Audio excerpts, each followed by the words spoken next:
pangan, atau di bidang energi, atau di bidang biomedics. Nah, yang tadi kita buat, kemarin kita buat itu kan sudah Ibu jelaskan sedikit, waktu itu kita membuat zeolit sintetis dari limbah, berarti kan lingkungan nih, kita mengelola limbah. Dari lingkungan, berarti kita masuk nih untuk atau pengelolaan limbah yang bisa mencemari lingkungan. Kemudian di bidang pangan, limbah tadi kita ambil, kita manfaatkan menjadi sesuatu produk baru. Kemudian produk itu akan kita gunakan lagi untuk menyerap senyawa-senyawa yang ada di minyak sawit. Minyak sawit itu adalah ya bahan pangan. Jadi kita sudah bisa masuk nih sebenarnya. Jadi kalau kita lihat kita ke lingkungan bisa, jadi mengambil limbah yang berupa abu sawit dari cangkang sawit atau serabut sawit atau serat sawit, kemudian kita ubah dia menjadi abu layang, kemudian itu artinya kita memanfaatkan limbah, kemudian produk yang kita hasilkan tadi kita gunakan untuk mengolah bahan yang tidak diinginkan pada produk pangan. Nah, artinya sebenarnya sudah masuk di kita di poin nomor 5. Nah, jadi itu ya. Nah, di dalam sini kita bisa lihat lagi juknisnya di halaman berapa di sini. Kita lihat dulu di halaman berapa tuh juknisnya tuh, Kak. Nih. Nah, ini dia nih, Nak. Nih, jadi prioritas riset. Jadi yang pertama itu ada lahan, kita tidak masuk ke situ, ya kan? Iya, Bu. Pengembangan agriculture. Kemudian pasca pengolahan, misalnya inovasi pengolahan biosaf. Nah, kita masuknya bisa ke pengolahan. Nih pengolahan yang ini. Nih, kenapa Ibu bisa bilang? Karena inovasi pengolahan biomasa. Kita inovasi pengolahan biomasa. Biomasa berarti hasil limbah sawit berupa tandan kosong. Kan kita dari tandan kosong. Bisa Iya, dari TKKS, dari fiber, kan kayak gitu ya, Rizky, Beatrice, kemudian Niko. Di situ kita yang berpotensi untuk kita aplikasikan cangkang sawit. Nah, artinya kita bisa masuk ke poin nomor 2, nih kan? Jadi bidang riset ini tidak boleh luar dari sini nanti kita buat proposal. Jadi kita nanti kalau ini tidak ke sini kita bisa masuk ke sini pasca panen. Berarti yang di poin nomor A kita mengolah biomasanya, biomasa sawit dari TKKS, kemudian pelepah, kemudian fibernya yang kita ambil, kemudian cangkang sawit. Nah, itu yang kita ambil, kemudian kita ubah dia menjadi abu. Nah, kebetulan abu yang kita ambil nanti tidak kita produksi sendiri, nak, tapi kita ambil dari pabrik yang di sana ada Kak Suci. Jadi pabrik sawit yang gunakan itu sebagai bahan bakar di boiler. Kita tinggal ngambilnya, Be. Kita tidak buat itu. Jadi ini kita tidak buat langsung menjadi tidak buat sendiri abunya, tapi kita tinggal ngambil, Be. Nah, bahan bakunya dari ini. Nah, gitu ya. Jadi kita yang nomor 2 nih. Nah, kemudian ini tidak masuk. Kemudian ini juga tidak masuk yang C. Artinya di pasca yang di nomor A. Atau kemudian kita lihat nih di poin nomor 3 ada biomaterial sama oleokimia. Nah, ya ini kita bisa masuk nih. Kenapa Ibu bisa bilang masuk? Kalau ini kita membuat produknya berupa zeolit sintetis, ya kan tadi kan? Nah, yang di sini nih kita lihat nih. Kita ingin kita di poin nomor A. Nah, kenapa Ibu bisa di poin nomor A dan bisa juga di poin nomor B? Kenapa bisa begitu? Karena di sini atau bisa juga di nomor D nih, aplikasi jenis produk oleokimia sawit. Nanti nih, kok hilang sebentar. Nah, yang di nomor poin A, mengembangkan teknologi pemanfaatan biomasa dari kelapa sawit menjadi beragam produk biomaterial yang menjadi nilai jual tinggi pada produk yang kita hasilkan. Kita mengembangkan teknologi itu. Teknologi apa yang kita buat? Teknologi membuat zeolit sintetis. Tetapi teknologi yang kita gunakan itu teknologinya hidrotermal. Nah, bisa masuk kita ke sini. Hanya di nomor C, yang nomor B kita juga bisa masuk. Aplikasi jenis yang kita hasilkan tadi dari sawit untuk aplikasi di industri. Nah, sebenarnya yang paling tepat nanti kita bisa di A, combine dengan B. A itu kita membuat zeolit, begitu ya. Kemudian zeolit yang kita buat tadi kita aplikasikan di biomaterial. Bio berarti material yang berasal dari dari sawit yang kemudian kita aplikasikan di industri. Industrinya apa? Industri pengolahan senyawa MCPD. Kemarin kan ada senyawa monokloro klorodifenil dan gliserin ester. Jadi MCPD yang sudah Ibu share kemarin. Nah, jadi Nanti kalian akan menjelaskan itu. Jadi inovasi pengolahan biomasa, kemudian pengembangan aplikasi yang sudah kita buat dari biomasa tadi menjadi biomaterial yang kita aplikasikan di industri. Nah, jadi ini tidak boleh keluar dari sini lagi kita buat. Pangan, kesehatan tidak. Gitu kan? Kita tidak membuat itu, tidak mengkaji itu, walaupun nanti ujung-ujungnya orang akan melihat apakah memang betul yang senyawa yang kita hasilkan tadi bisa mengikat senyawa yang ada di RBDPU tadi. RBDPU itu adalah CPO yang sudah yang sudah mengalami proses purifikasi, yang mengalami proses deodorisasi. Nah, itu. Nah, bioenergi kita tidak bisa, tidak masuk kita. Kemudian penambangan. Nah, limbah ini juga kita masuk. Ya, karena kita mengolah biomasa yang biomasa, tapi di sini biomasa yang ditekankan adalah dari POME-nya. Kita tidak menggunakan pengolahan biomasa POME. Jadi sudah pasti yang kita ambil itu di poin nomor di poin yang ya pasca pengamanan dan yang pengembangan aplikasi. Oke, sampai sini dulu.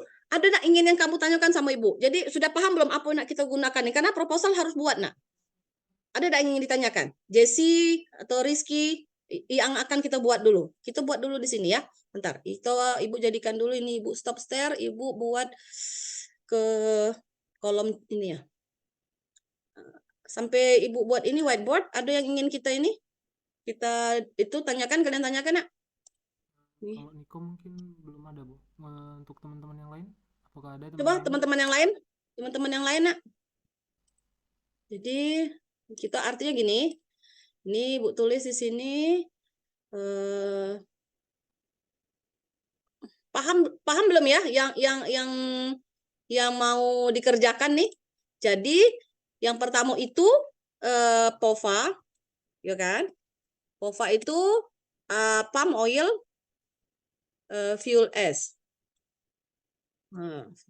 Fly S bottom S dari ini dari fly S POVA itu fly dari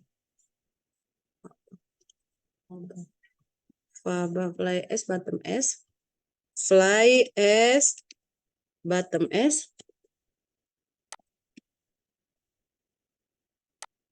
Nah, ini kita ambil dari limbah biomasa, ada limbah biomasa sawit, ya kan? Kemudian dari sini kita ubah menjadi menjadi zeolit sintesis.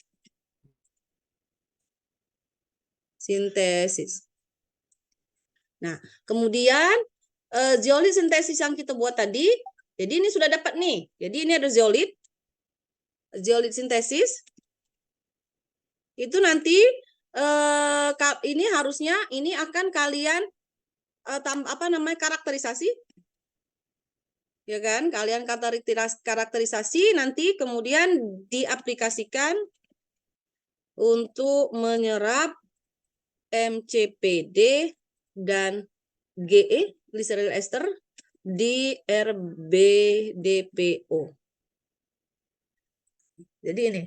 Tapi ini nanti akan kita karakteristik, nanti kita lihat nanti berapa analisa menggunakan SEM, kemudian dengan SMEDX, kita lihat pori-porinya, kemudian nanti kita lihat. Jadi intinya kalian akan membuat ini yang kita ambil abunya, ya, karena zeolit itu adalah senyawa yang ada kadar abu tinggi. Kadar abu tinggi itu ada nilai silika dan alumina. Ya, zeolit itu ada silika dan alumina. Jadi yang kita ambil ini adalah hasil abu layang pembakaran di boiler. Nah, jadi yang ini yang kita ambil. Gitu ya. Nah, nanti kita karakterisasi, kemudian kita nanti akan melihat seberapa banyak MCPD dan GE yang ada di RBDPO atau minyak sawit. Jadi yang kita ambil nanti adalah RBDPO-nya, hasil penyulingan minyak sawitnya. Jadi bukan CPO yang hasil dari cracking pertama, dari yang sudah kita pisahkan lagi. apa kandungan minyak jenuhnya. Jadi di RBDPO. Nah, ini yang akan kita kerjakan. Begitu ya. Nah, kemudian kita lihat nih, Niko sudah baca ya, apa namanya yang juknisnya ya, Nak ya? Juknisnya Sebagian sudah sudah, baca. Oke, beberapa bentar sudah. kita lihat di halaman berapa, Bang? Syaratnya itu kan sudah masuk kemarin, sudah daftar ya? Sudah, Bu. Oke, kita lihat ya. Kita lihat di bawah sini juknisnya. Nah,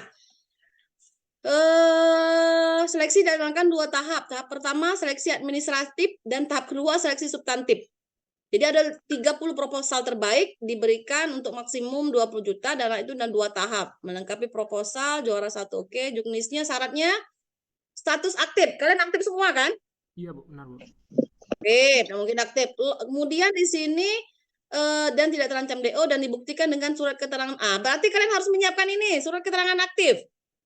Iya, Bu. Jadi, Ada Ibu KTM, catat dulu di sini. KTM mungkin, Bu. Hah? Apa? Kenapa? KTM nggak, Bu? Kenapa? Kenapa, Itu Bang? melalui KTM nggak, Bu? Atau Enggak, ada surat keterangan suratnya, Bu? aktif bukan dari KTM, enggak. Kita bikin surat keterangan aktif nanti ditandatangani oleh Ketua Oh Prodi. iya, iya, Bu, ada, Bu. Hmm. Tahu. Bentar. Anggotanya kemarin Niko, dah. Kemudian satu Ya, lagi Rizky, Rizky terus Beatrice. sama Jessica. Memang harus boleh 5 ya. Terdiri dari 3 sampai 5 orang termasuk ketua peneliti. Oh, berarti satu dosen pembimbing itu di luar dari sana ya? Nah, itu, Bu, Izin, yang Bu. Gimana Jessy? Kalau itu kemarin kan kami nanya, dikasih tahu juga sama Bu Sarah. Kalau di sini kan bingung 3 sampai 5 orang ini termasuk dosen pembimbing atau enggak. Tapi kalau di kayaknya yang dari website itu 3 sampai 5 orang itu termasuk dosen pembimbingnya, Bu. Nah, jadi kita ada artinya kalian berempat termasuk Ibu. Kan kemarin kan sudah kita lihat ya, Niko di awal kan. Artinya nanti Niko, Jessy, Rizky dan Beatrice. Berarti Dimas nanti kita buat lagi nanti kalau ada satu tim lagi. iya, Bu. Ya, itu dari kemarin sudah Ibu baca juga. Jadi 3 sampai 5 itu kalau di brosur itu termasuk dengan satu dosen pembimbing ya, Jessy ya. Iya, Bu, ya. Iya, berarti kita buat gitu aja nanti daripada nanti seleksi administratif kita tidak masuk. Gitu. Jadi kita buat Niko, Rizky, Beatrice sama Jessica. Sama dosen pembimbing, ya. Oke ya. Nanti Dimas nanti mungkin kita masukkan lagi ke satu kelompok lagi ke teknologinya. Jadi sementara itu dulu. Kemudian kamu harus buat surat aktif. Jadi tolong dibuat surat aktifnya. Surat aktif itu ditandatangani oleh Ketua Prodi, boleh. Paling rendah Ketua Prodi. Itu kan tidak ada aturannya ya, kalau buat surat aktif ya. Boleh juga sih sebenarnya kemarin kalau misalnya kalian buat surat aktif kuliah, siapa yang tanda tangan? Ketua Prodi enggak? Kayaknya iya, Bu. Ya, berarti tolong dibuat surat aktif segera ya. Nanti Ibu bilang sama Pak Oki, besok Ibu ada rapat. Jadi tolong dibuat surat aktif. Nah, kemudian syaratnya lagi peserta mendapat persetujuan dari perguruan tinggi untuk dibuktikan dengan surat pernyataan dari perguruan tinggi. Nah, ini gimana nih? Ini gimana nih Nani persetujuan perguruan tinggi? Itu Nah, itu ada formatnya, Bu, dari sini. Oh, gitu ya. Ada formatnya ya. Kita lihat di sini. Di bagian bawah ya. Formatnya semuanya ada ya? Iya, Bu, ada, Bu. Nah, ini logo perguruan tinggi ya bentuknya ya.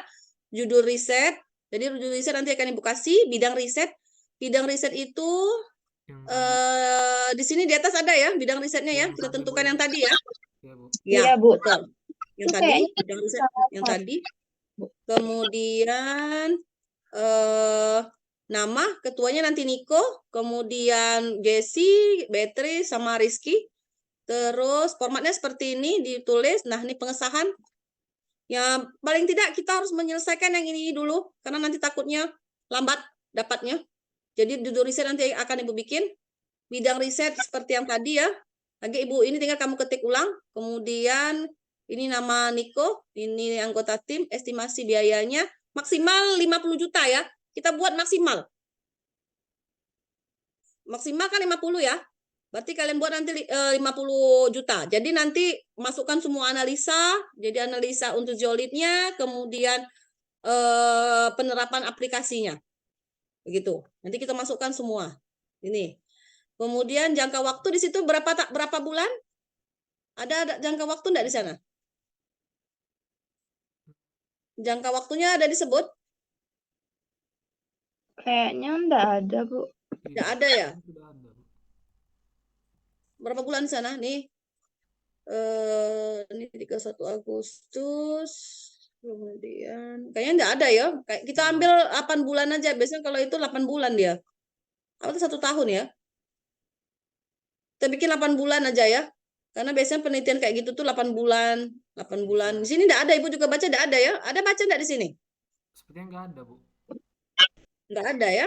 Kita bikin aja 8 bulan. Atau nanti besok lah Ibu tanya sama ini, sama Ibu kawan-kawan berapa bulan di sini. Kemudian ketua jurusan atau pembimbing unit kegiatan kemahasiswaan program atau ketua program studi ya. Nah, nanti kita minta tangan nanti dengan Pak Oki aja lah. Atau wakil pembantu dekan, wakil bidang 1 nih biasanya. Nanti kita ambil. Jadi tolong ini disiapkan dulu ya. Nanti dibuat gini aja, Bang. Izin, Bu. Kita buat 2. Ya, ya. Untuk format ininya, Bu, format proposalnya tuh udah 80% sudah kami buat, Bu. Ininya lembar pengesahan dari atas tadi juga sebagian sudah, Bu. Cuman tinggal isinya Coba. abstrak, bab 1 itu yang Oh belum, gitu. Bu. Oh, coba Niko Ibu jadikan ini host. Ada yang di Niko ada? Ada, Bu. Coba Ibu lihat ya. Bentar. Oh, tinggal yang ini ya, tinggal abstraknya pendahuluan ya. Kita tinggal bikin ini ya. Oke, luarannya. Kemudian ini coba Ibu lihat dulu. Berarti yang sudah selesai sampai mana? Sebentar, Bu. Bentar, Ibu ubahkan ke Niko. Mana Niko?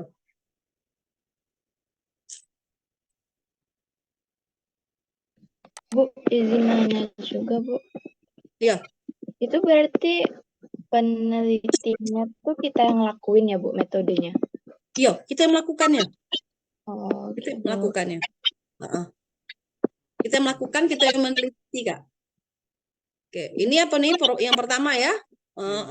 Terus, Kami bikinnya iya, baru oke. di Google Docs sih, Bu. Masih belum dirapiin, baru kasarannya aja, Bu. Iya, enggak apa-apa. Oke. Oke. Nah, oke, batas sini.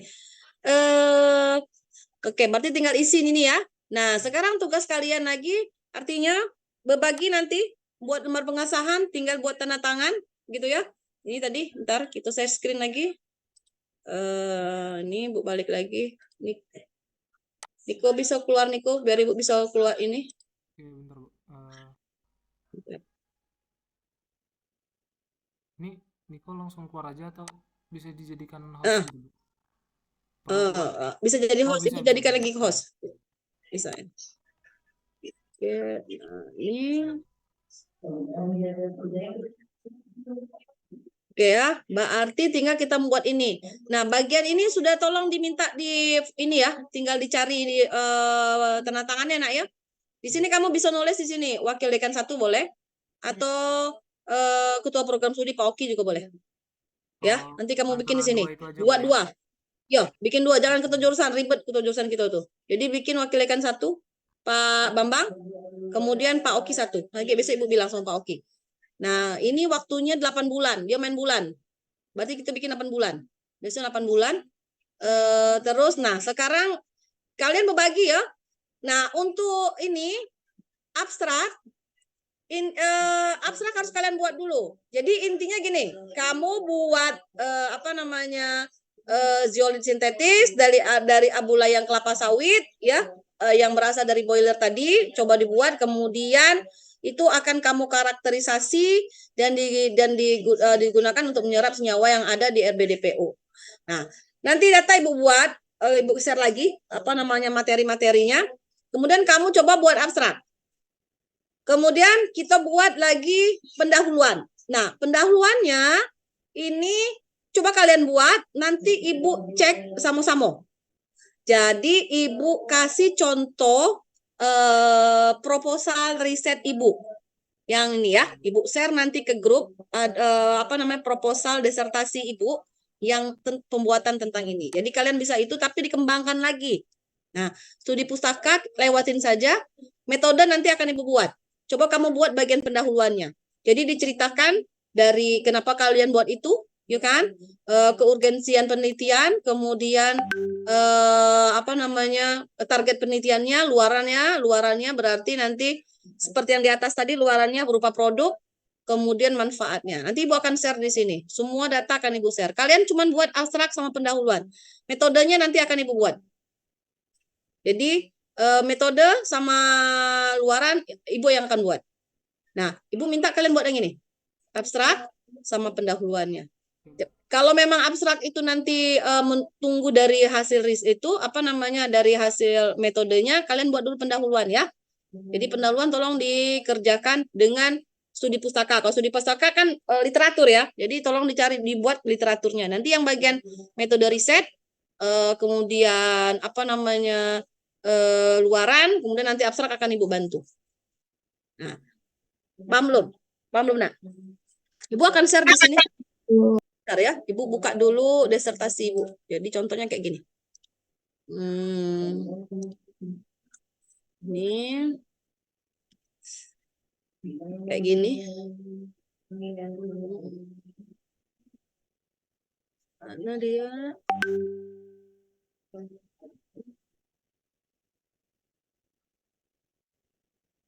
Ini proposal riset. Oke.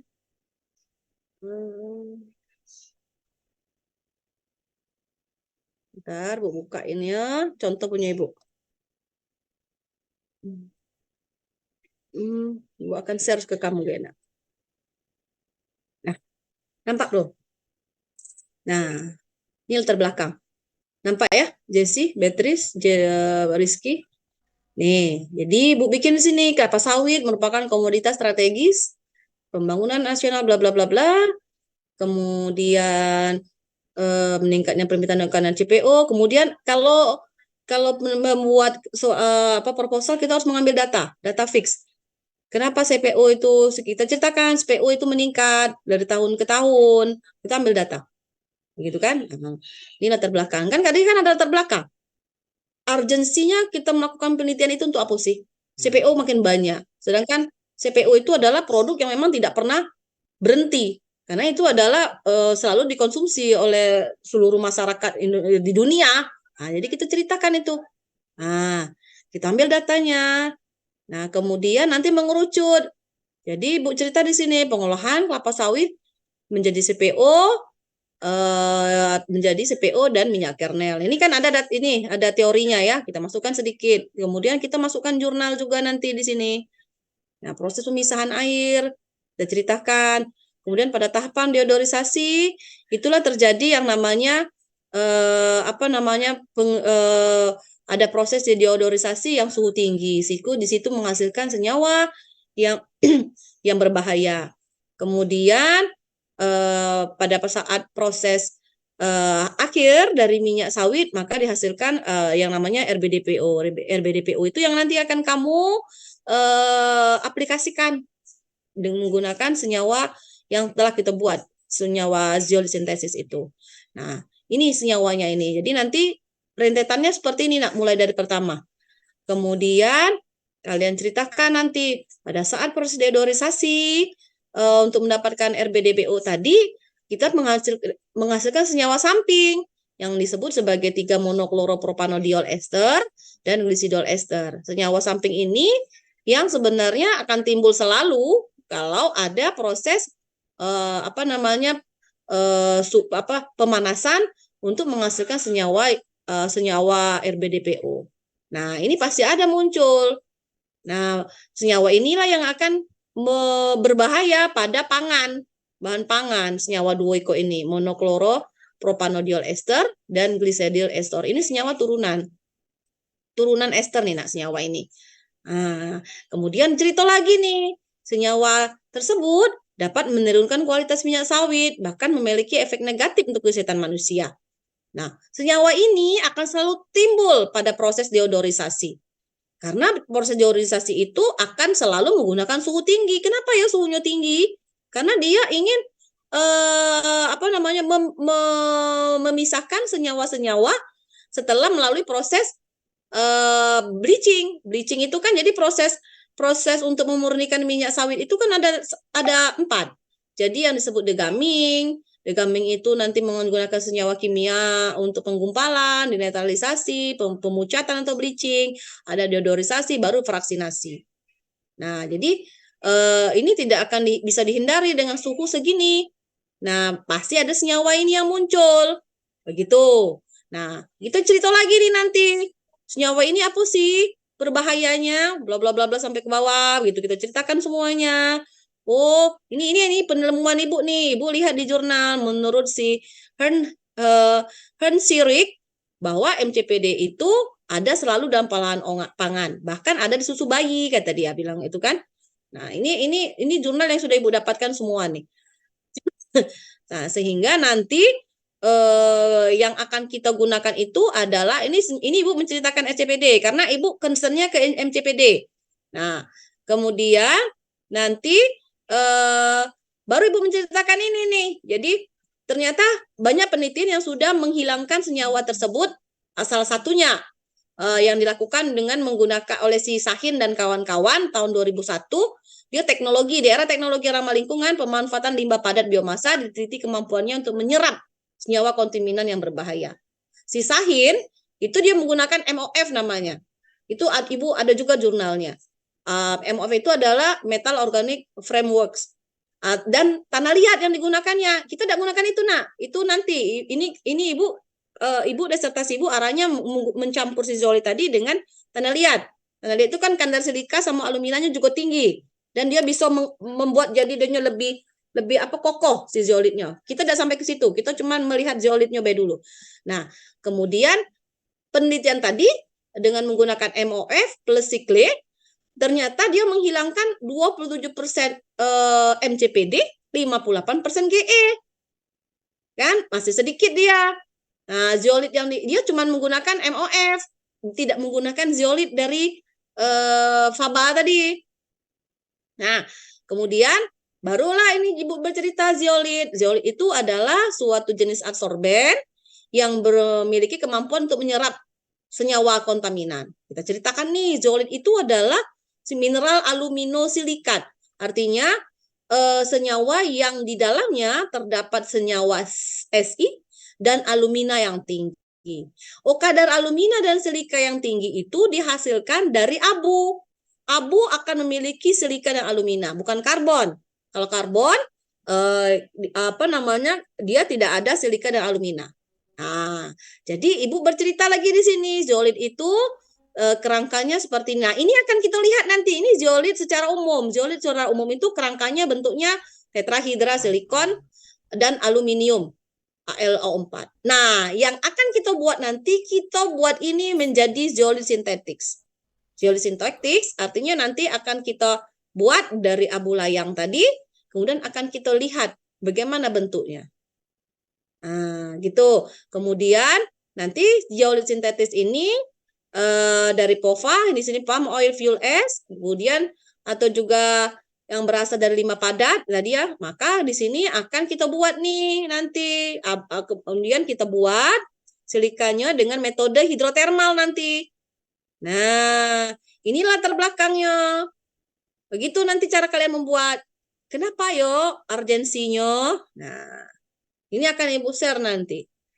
Nah, begitu. Kan tadi kan ini kan. Nah, diceritakan dari awal latar belakangnya. Kenapa yo? Ini. Nah, Ibu judulnya ini penghilangan kontaminan 3 MCPD dan GE dalam RBDPO menggunakan katalis zeolit sintetis dari palm oil fuel S, POFA dan bentonit Ibu judulnya. Ibu menggunakan bentonit. Bentonit itu clay juga sih, tanah liat juga. Ibu buat itu.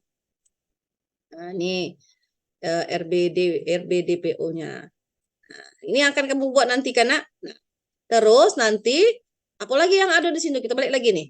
Kita balik lagi ke panduan teknisnya. Apalagi yang dibuat di latar belakang. Nih, latar belakang tadi. Target penelitian yang ingin dicapai. Target kita ingin buat zeolit. Kemudian zeolit itu akan kita karakterisasi ya. Kemudian nanti baru ujungnya kita aplikasikan untuk menyerap senyawa tadi. Nah, kemudian luarannya apa? Luarannya nanti yang tadi diceritakan, luarannya itu berupa minyak RBDPO yang hilang yang kandungan MCPD dan GE-nya rendah. Kan luaran serta manfaat dari penelitian ini. Nah, itu yang bab 1. Nah, abstrak ini kayak tinggal nyusul sih, tinggal ngikut asal sudah pendahuluannya. Nah, metodenya yang tadi. Nih, metode Ibu. Kita lihat nih, metode Ibu. Mana punya Ibu tadi? Nih. Sorry. Proposal riset Ibu ini. Nah, ini metode Ibu, Nak. Ini rumusan masalahnya. Ibu, ini rumusan masalahnya. Bagaimana komposit zeolit POVA, bentonit untuk proses mitigasi. Mitigasi itu perpindahan MCPD dan GE dalam RBDPO. Komposit itu berarti bentuk dari si zeolit itu seperti apa sih? Perkawinan antara si zeolit si POVA dengan bentonit bagaimana kompositnya. Nah, itu yang Ibu sih. Bagaimana karakteristik kita yang ini? Kamu yang ini, Nak. Poin nomor 2. Bagaimana karakterisasi zeolit sintetis POVA, bentonit yang dihasilkan? Kamu ini. Kamu tidak melihat kompositnya. Kamu yang nomor 2. Kemudian nomor 3. Bagaimana pengaruh kemudian yang dihasilkan. Kemudian bagaimana pengaruh konsentrasi zeolit. Nanti kamu lihat, nanti kita buat konsentrasinya. Kita buat nanti seperti penelitian biasa. Berapa nanti zeolit sudah kita dapatkan, tinggal kita buat nih. Misalnya 1 gram banding berapa senyawa MCPD dalam BDPO-nya. Misalnya 2 gram berapa senyawanya. Jadi kita buat nanti. Tapi kita buat ini dulu yang pertama. Kemudian kita konsentrasikan nanti zeolitnya untuk menyerap ini. Nah, begitu. Nanti ada tiga variasi, paling tidak 5 variasi titiknya yang kita buat nanti. Jadi kita buat ini dulu, kemudian kita karakterisasi, kemudian kita buat perbandingan rasio. Berapa zeolit yang menyerap yang kita gunakan dengan perbandingan volume RBDPO. Sehingga nanti bisa tahu berapa 1 gram dengan volume misal 1:1 berapa MCPD dan GE yang terserap. Nanti kita analisa. Nanti kalau melihat senyawa ini senyawanya nanti kita analisa menggunakan SEM-EDX karena dia akan masuk ke dalam si zeolitnya berserap nanti. Kita lihat nanti di SEM-EDX-nya. Nah, yang mahal itu analisa. Nah, kita analisa semua nanti. Mudah-mudahan bisa masuk. Nah, ini tujuannya. Jadi yang kamu buat itu ini ya, poin 2 sama poin 3. Tapi kamu tidak bentonit, Nak ya. Kamu zeolit sintetis POVA aja. Bukan bentonit. Bentonit tidak, kita tidak nyambung itu. Kemudian, nah ini yang kelogisannya tadi. Yang tadi ya. Jadi kelogisan tadi itu urgensinya. Ini kelogisan. Tadi tidak diminta sih, tapi bisa kamu masukkan dari sini kelogisannya. Nah, ini metodenya, Nak. Ini metodenya.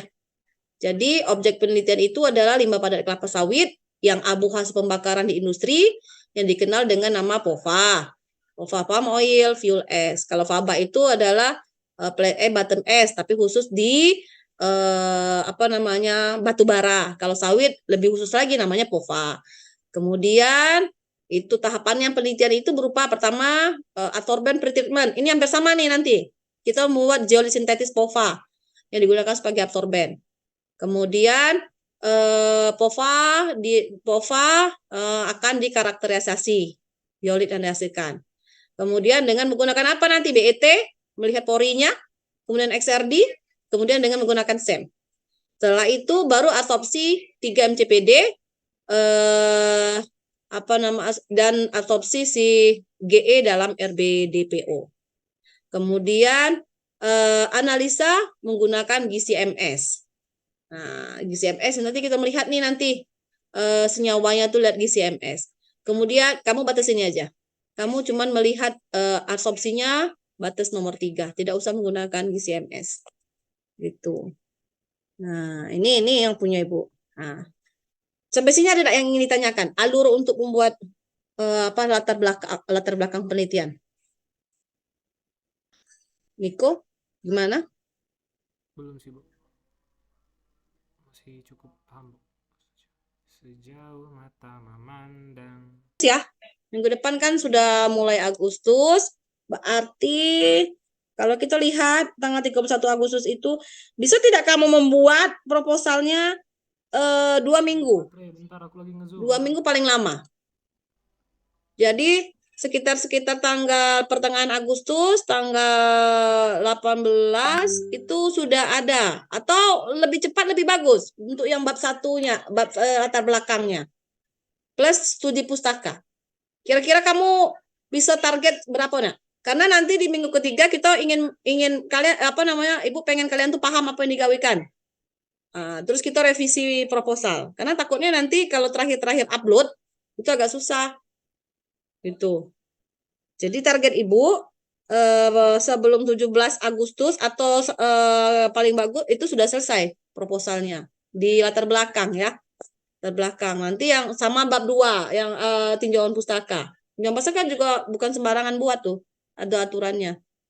Nanti yang di metodologi itu akan Ibu yang buatnya. Plus keluarannya. Boleh Bu, boleh. Gimana? Desi, Rizky, Beatrice, Niko? Boleh Bu, Bisa boleh. lah, bisa. Kalau menurut Ibu bisa tuh. Karena tadi lagi Ibu share, jadi tinggal kamu urutkan saja yang akan kamu kerjakan, gitu ya. Tambah lagi data dari luar tentang tentang kenapa si abu layang tadi yang digunakan, kandungan silikanya, jadi data-data penggunaan CPU selama ini, jadi agak dibedakan sedikit. Kan sudah ada alur yang tadi kan, tinggal kamu ubah-ubah sedikit. Ya, bisa ya. Jadi sebelum libur 17 itu udah siap proposal yang di latar belakang yang di bab 1 latar belakang plus bab 2. Kemudian surat menyurat sudah disiapkan. Paling tidak minggu-minggu kedua sudah semua siap suratnya, termasuk surat aktif kuliah. Karena itu kan harus diupload juga ya, Niko ya. Harus diupload kan? Oke, jadi itu timelinenya ya. Jadi timelinenya nanti kita buat di grup, timelinenya tanggal 16 Agustus itu paling lambat udah siap latar belakang bab 1 dan bab 2. Nanti kita itu Ibu bikin ininya, tapi konsul terus ya. Buat nulis kita buat waktu nanti. Maunya sebelum kalian sibuk untuk hima, nanti ada mubes. Jadi di sela waktu datang kita diskusi, setelah waktu diskusi. Jadi tidak terbuang waktunya. Jadi kalian lebih paham diskusinya, apa yang dikerjakan, apa senyawa ini, zeolit harus tahu gitu kan. Kemudian dan yang pasti harus tahu bagaimana metode, bagaimana proses pembuatan dari PKKS dari buah sawit menjadi si sawitnya. Itu harus paham. Kenapa dia muncul senyawa itu? Kemudian kamu harus belajar zeolit. Zeolit itu apa sih? Metode pembuatan zeolit itu hidrotermal yang paling sering digunakan. Itu bagaimana? Paling enggak itu, ya? Oke ya? Ya Bu. Jadi gini, minggu depan kan sudah mulai masuk itu.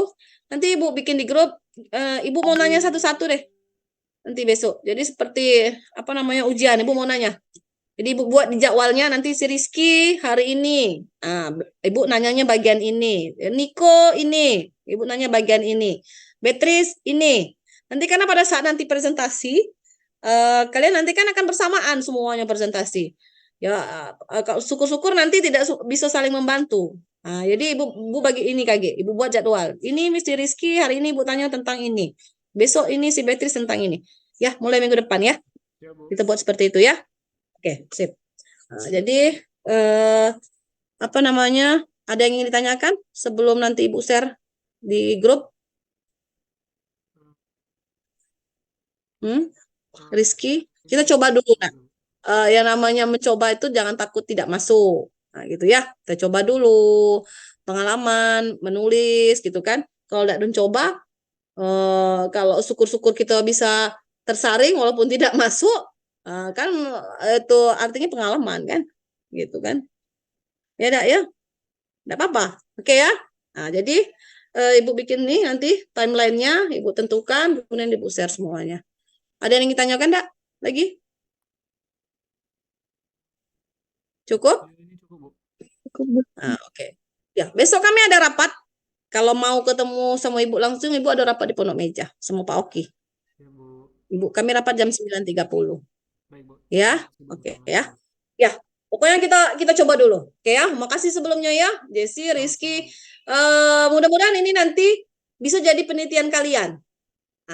Jadi nanti tinggal dipecah be penelitiannya. Tema kamu udah ada, material baru. Jadi ini namanya tema untuk penelitian itu kan ada energi, ada ada limbah, ada material baru terbarukan. Kalian ini adalah material baru. Jadi tinggal di split aja nanti. Oh, Rizky penelitiannya arahnya untuk melihat pengaruh dari misalnya pengaruh dari pengaruh suhu dan konsentrasi katalis zeolit pada proses penyerapan ini. Nanti si Beatrice pengaruh waktu tinggal. Si Niko nanti kita bikin kolomnya. Kan ini kan ada masuk ke kolom ya. Jadi kayak punya si Bang siapa namanya itu kemarin ya? Bang Taufik itu dia bikin kolom batch. Jadi proses penyerapannya Ibu suruh dia buat kolom, kemudian buat si absorben dari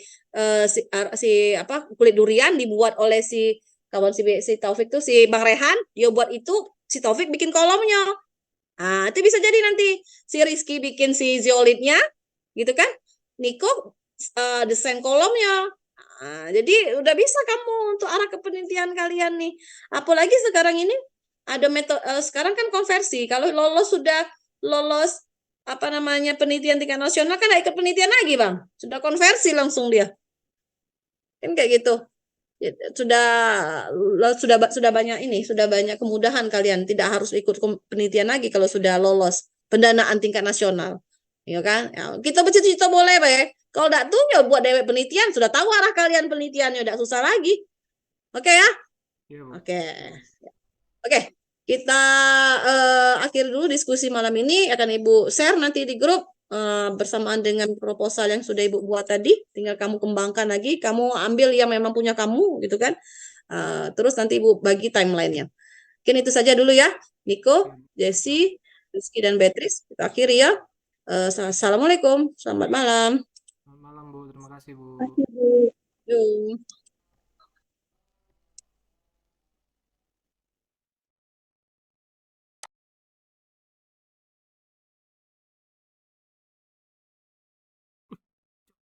Aku. Aduh, aduh, aduh.